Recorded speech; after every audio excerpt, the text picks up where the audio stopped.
7वटै प्रदेश पनि भइसकेको, केन्द्रीय समितिले नै सम्पूर्ण रिजल्ट आइसकेको अवस्था र देशैभरि अहिले यो 14औं महाधिवेशनले नेपाली कांग्रेसमा गुट उपगुटका कुराहरू त धेरै उठ्छन्, तर अब कांग्रेस अहिले लोकतान्त्रिक लामो अभ्यास गरेको पार्टी हो र अरूलाई पनि लोकतान्त्रिक बाटोमा लिएर हिँडेको पार्टी हो। फरक फरक सिद्धान्त, फरक फरक विचार, फरक फरक सोच लिएर आफ्नो चाहिँ बाटोमा हिँडेकालाई पनि जनताको बाटोमा ल्याएको पार्टी। त्यसकारण कांग्रेसभित्र अहिले अब यो हाम्रो चाहिँ यो अहिलेको 14औं महाधिवेशनले के भनेको छ, एउटा उत्साह, अनि त्यसपछि एउटा रूपान्तरण, अनिखेरि त्यसपछि यो पार्टीलाई एकता उत्साह र रूपान्तरण अहिलेको कांग्रेसको आवश्यकता र त्यही बाटोमा जाने गरी जुन अहिले कांग्रेसको रिजल्ट पनि जसरी आछ, यसले चाहिँ अब नेतृत्वलाई स्वच्छ प्रतिस्पर्धाबाट एकदम चाहिँ अहिले जो पार्टी सभापति बन्नु भएको छ उहाँलाई भारी चाहिँ सहयोग समर्थन पुग्ने गरी प्रादेशिक सभापतिदेखि लिएर केन्द्रीय समितिमा पनि त्यो किसिमको देखिन्छ। त्यसकारणले अब उहाँले सबैलाई मिलाएर कांग्रेसलाई बलियो र जनताको कांग्रेस बनाउने र भ्रमको खेतीको अन्त्य गर्ने, लोभ र भ्रम बाँड्ने, झुटको खेती गर्ने, झुट लोभ भ्रमको बीचलाई चिर्दै भण्डाफोर गर्दै नेपाली कांग्रेस अब सशक्त रूपमा जनताको बीचमा निर्वाचनमा जान्छ र निर्वाचन अब जनताको जित हुने गरी नेपाली कांग्रेसले त्यो परिणाममुखी काम अगाडि बढाउँछ। र अर्को कुरा अब अलिकति यो कांग्रेसको कुरा सँगसँगै भन्नुभयो कि सरकारको कुरा।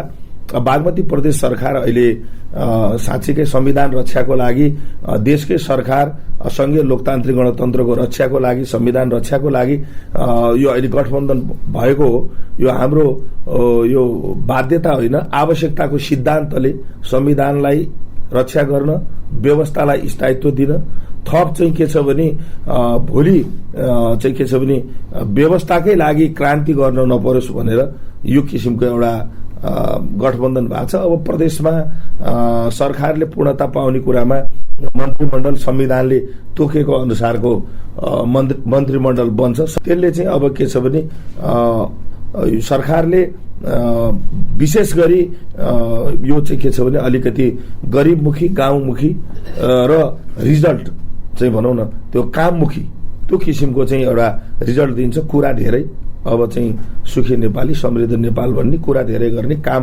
नगर्ने, कुराको पोका दिने, जनतालाई धोका दिने काम यो सरकारबाट हुँदैन। जे हुन्छ जनतालाई स्पष्ट रूपमा सकिने कुरा, गर्ने कुरा, सुरुवाती कुराबाटै केही चाहिँ राम्रो भएको सरकारको कुराहरू तपाईहरू सञ्चार माध्यमले नि सरकारले गरेको निर्णय सुन्न पाउनु भएको छ। अब अझै बाँकी अवधि अझै राम्रो निर्णय गर्दै प्रदेश सरकार छ, संघीय व्यवस्थामा प्रदेश भनेको प्रदेश नै देखिन्छ। त्यसकारणले प्रदेशले केही गरिरहेछ भन्ने कुरा अनुभूत यो प्रदेशका जनतालाई हुने प्रक्रियामा प्रदेश सरकार जान्छ विश्वास छ। धन्यवाद। हिजो त प्रदेश बैठक चल्यो, तपाईले सूचना पाउनु भएछ। हिजो 2 बजेपछि प्रदेश बैठक चल्यो, मुख्यमन्त्रीले आफ्नो जवाब दिनुभयो। अब प्रमुख प्रतिपक्षले अब संसदमै नबसेर हिँड्नुभयो, त्यो उहाँहरूको कुरा हो। सभामुखले चलाउनु भयो, संसद चल्यो, उहाँहरू हिँड्नुभयो, के गर्ने। त्यसकारण संसदीय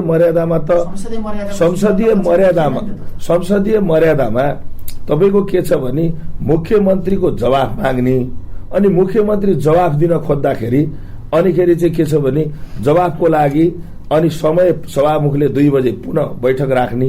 बैठक राख्दाखेरि अब हाम्रो त पार्टीको कार्यक्रम छ भनेर अनि कोही पनि संसदमा नबस्ने, पार्टीको कार्यक्रम छ भनेर गैर जिम्मेवारी कुरा गरेर उहाँहरू हिँड्नुभयो। त्यसले वास्तवमा लोकतन्त्रको, संसदीय मर्यादाको, संसदलाई बलियो बनाउने, सदनलाई बलियो बनाउने, वाद विवाद संवादबाट चाहिँ के छ भने जनताले सबै कुरा के हो भन्ने कुरा छर्लङ्ग सुन्न, देख्न, हेर्न पाउने कुरालाई चाहिँ त्यो कुरालाई अलिकति चाहिँ अलि दम्ब, अलिकति चाहिँ उल्ले गरेर चाहिँ उहाँहरू जुन ढङ्गले जानुभयो, तैपनि सभामुखलाई सबैको आग्रह भयो। अरू प्रतिपक्षहरू थिए, प्रमुख प्रतिपक्ष जानुभयो, हाउस चल्यो, उहाँहरूले मागेको जवाफ उहाँहरू रहनु भएन। तर अब सञ्चार माध्यमबाट अनेकबाट चाहिँ उहाँले चाहिँ मुख्यमन्त्रीले बोलेको जवाफ उहाँले दिनुभएको छ। संसद चलेको छ हिजो मेरो सूचना। तपाईहरूले पनि के बुझ्नु पर्यो भने यो प्रदेश ठुलो 110 को प्रदेश होइन। अब तपाईँको यहाँ चाहिँ चर्चा बढी भयो, ठुलो बनाए मन्त्रीमण्डल भनेर। अन्त त्यही बनाउँदाखेरि कर्णालीमा 8वटा मन्त्रालय संविधान बमोजिम मन्त्री संविधान बमोजिम संख्याको आधारमा त्यति नै छ, चर्चा हुँदैन।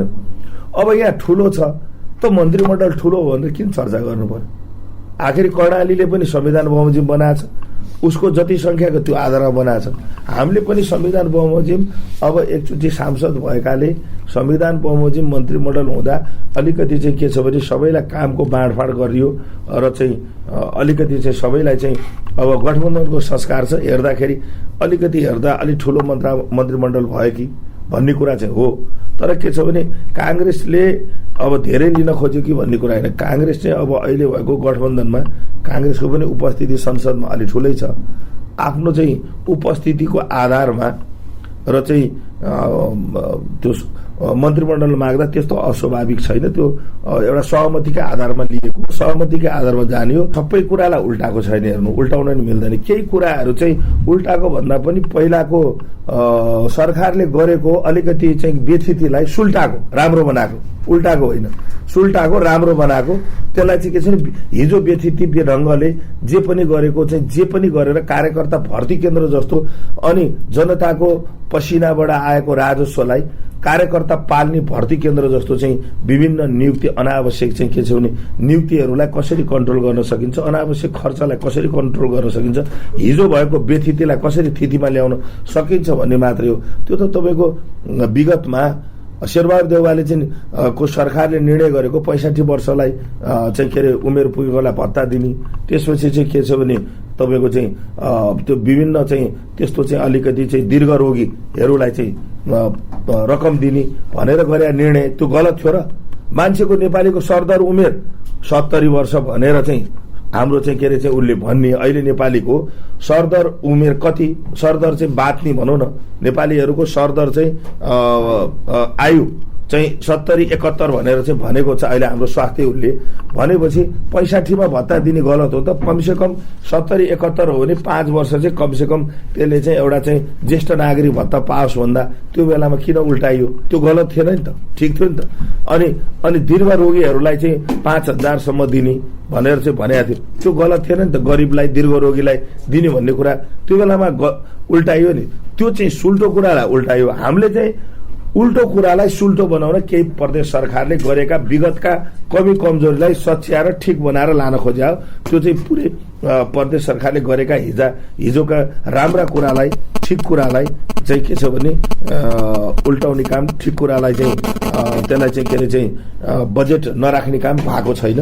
त्यो चाहिँ ठिकै अहिले गरिएको छ। सरकारको नियतै ठिक थिएन। किन नियत ठिक थिएन भन्छु भने नि सुरुङ मार्ग बनाउन लाग्ने तपाईको चाहिँ 16 अरब, अनि बजेट छुटाउने 75 करोड। अब नियतै बनाउने नभएर राखेको रकमले जब सुरुङ मार्ग बन्ने कहिले भन्ने त 16 अरब रुपियाँ लाग्ने भनेपछि कमसे कम मल्टी इयर टेन्डरमा जाने हो भने पनि त्यसको 1/3 त 3 अरब रुपियाँ त राख्नु पर्यो नि, 4 अरब रुपियाँ त राख्नु पर्यो नि। 3 वर्षमा 4 वर्षमा यदि बनाउने भनेर भन्ने हो भने होइन, त्यो त हुनु पर्यो नि। त्यसकारणले के छ भने त्यो चाहिँ के छ भने उहाँहरूले यो नहुने कुरा तत्काल गर्न नसकिने गरी जुन ढङ्गले उहाँहरूले बजेट चाहिँ विनियोजन गर्नुभयो त्यो चाहिँ बजेटबाट बन्दैन। त्यो अहिले तत्काललाई त्यो बजेटले अरू काम गर्ने। अब सरकारले आवश्यक पर्यो र सहमतिको आधारमा सुरुङ मार्ग हाम्रो चाहिँ प्रदेशको गौरवको योजना हो भने एकैचोटि 4 अरब राख्ने नि, हुने गरी राख्ने नि, डीपीआर गरेर त्यसको पूर्णता दिएर त्यसलाई चाहिँ के छ भने अनि मल्टियर टेन्डरमा लाने नि। नहुने गरी चाहिँ त्यो हावादारी देखाउने गरी त्यो 75 अरबले के 75 करोडले के हुन्छ? त्यसकारण त्यो गलत ढङ्गको थियो। त्यसकारणले त्यसलाई अहिले तत्काल नहुने भएपछि त्यो 75 करोड रुपियाँ अन्ततिर राख्यो भने विभिन्न गाउँमा हिँड्ने बाटो छैन। पहिलो कुरो मान्छेको खानेपानी, दोस्रो कुरो स्वास्थ्य, तेस्रो कुरो बाटो हो नि त। त्यसकारण यो हामी स्वास्थ्य र खानेपानीलाई अहिले चाहिँ यो प्रदेशभित्र चाहिँ विकटतामा गरिबी भएको ठाउँमा जहाँ पानी पाएको छैन, डाँडो छ, माथि लिफ्टबाट लानु पर्ने हो कि अनेक अप्ठ्यारो छ, त्यहाँ पानी 3 घण्टा 4 घण्टा हिँडेर पनि तपाईँको पाएको अवस्था छैन। त्यसकारण त्यो पानी खुवाउने पहिलो हाम्रो मानवीय धर्म हो यो सरकारको। दोस्रो महामारीबाट विपदबाट स्वास्थ्य व्यवस्था मिलाउने दोस्रो कार्य हो। त्यसपछि बाटो बनाउनु पर्छ। सुरुङलाई हामी प्राथमिकतामा गौरवको योजनामा राख्छौं, तर के छ भने बजेट पुग्ने गरी हुने गरी दुनियाँले पत्याउने गरी पैसा राख्नु पर्यो। नपत्याउने गरी त्यो थोरै पैसा राखेर बन्छ भन्ने कसले विश्वास गर्छ? इस्टिमेट 16 अरब छ अनि 75 करोड राखेर बन्छ। हावादारी काम भएको हुनाले त्यो चाहिँ उ गरे।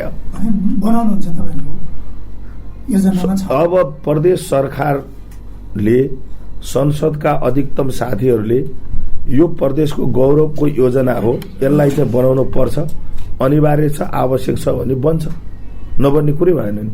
अब भोलि होइन, अब उताबाट चाहिँ फास्ट ट्र्याक आइरहेछ, उताबाट चाहिँ बाटो सामाजिक सञ्जालबाट चाहिँ के अरे तपाईँको चाहिँ सडक सञ्जाल यति राम्रो भइरहेछ, त्योभन्दा थोरै दूरीले जान्छ भने अब त्यत्रो रकम त्यहाँ हाल्ने भन्दा अरू विभिन्न ठाउँमा बनाउन पर्ने आवश्यकता हो भने सुरुङ मार्ग अहिले तत्काल आवश्यक हो भने नबन्न नि सक्छ।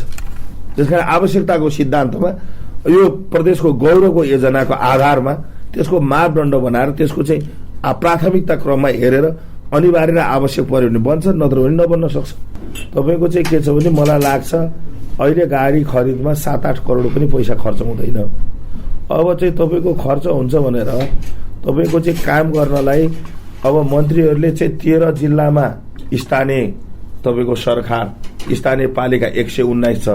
सबै ठाउँमा सरकार पुगेर त्यहाँको अप्ठ्यारो गाह्रो साह्रो मन्त्रीमण्डल अलिकति चाहिँ अलिक संविधानले नै हिजो व्यवस्था गरे हो नि त, संविधानले नै हिजो व्यवस्था गरे अनुसारको मन्दिर बनाउन खोजे हो नि त।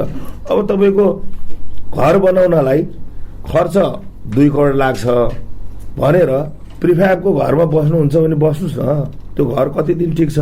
त्यसकारणले मन्त्रीमण्डल चाहिँ संविधानले व्यवस्था गरेको छ।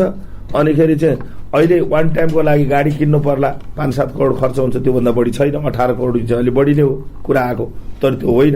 तपाईँहरूलाई त्यो भ्रम हो, त्यो कसले भन्यो, कहाँबाट भ्रम सिर्जना हो। त्यति 18 करोडको गाडी खरिदै छैन, मलाई थाहा छ, किन गठबन्धनको सरकारभित्रको एउटा नेतृत्व म पनि हो, एउटा मेरो दल पनि हो, काङ्ग्रेस पनि हो।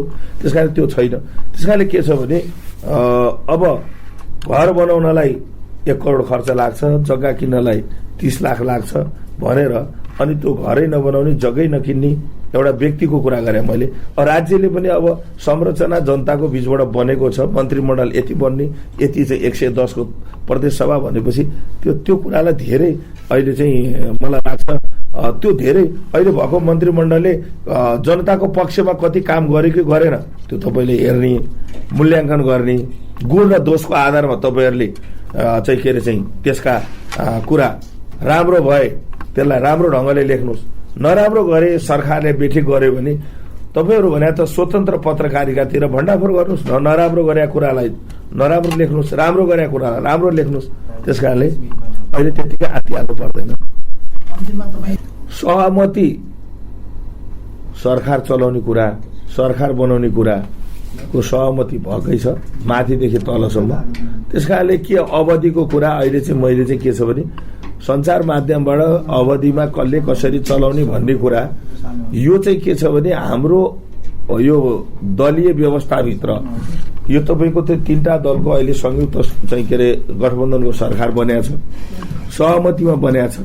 सहमति अनुसार काम हुन्छ, सहमतिमा जे भएको छ त्यही हुन्छ, जे भएको छ त्यही हुन्छ, पछि थाहा पाउनुहुन्छ। अहिले मैले अब त्यो भनिरहनु उपयुक्त लाग्दैन। त्यसकारणले सहमतिमा जे भएको छ समय आएपछि तपाईँले थाहा पाउनुहुन्छ। गठबन्धन मुख्यमन्त्री को हुने भन्ने विषयले गठबन्धन टुट्दैन, यो कुरामा तपाईँहरू निश्चिन्त हुनुहोस्। मुख्यमन्त्री हाम्रो एजेन्डा होइन, हाम्रो एजेन्डा संघीय लोकतान्त्रिक गणतन्त्रलाई जनताको लामो संघर्षबाट आएको उपलब्धिको रक्षा गर्ने काम हो। त्यसकारण रक्षा गर्ने कुरामा मुख्यमन्त्री गौण हो। मुख्यमन्त्री को हुने अहिले राजेन्द्र पाण्डे भएको मान्छे जो हुनुहुन्छ उहाँले नै निरन्तर चलाउन नि सक्नुहुन्छ। त्यसकारणले सहमति भयो भने अब तपाईँले हाम्रो चाहिँ सहमति भएरै यो गठबन्धन भयो। त्यसकारण मुख्यमन्त्री भन्ने कुराले चाहिँ त्यति धेरै ठुलो अर्थ राख्दैन। हाम्रो काम संविधानको रक्षा गर्ने, जनताको उपलब्धिको रक्षा गर्ने, गणतन्त्रको स्थायित्व गर्ने, थप क्रान्ति राजनीतिक परिवर्तनलाई गर्न नपरोस्, आर्थिक क्रान्ति गरेर मुलुकलाई समृद्धिको यात्रामा जाने हो। हिजोको जस्तो के कारणले सहमति हुन नसकेर उहाँहरूको पार्टीको चाहिँ टुट्न पर्यो, टुटेर किन टुट्यो भन्ने कुरातिर म जान्न। टुटेको कुरा चाहिँ संविधानलाई मिच्न खोज्दा टुटेको, हामी जुटेको यति कुरा हो। मुख्यमन्त्री हाम्रो मेजर कुरा होइन।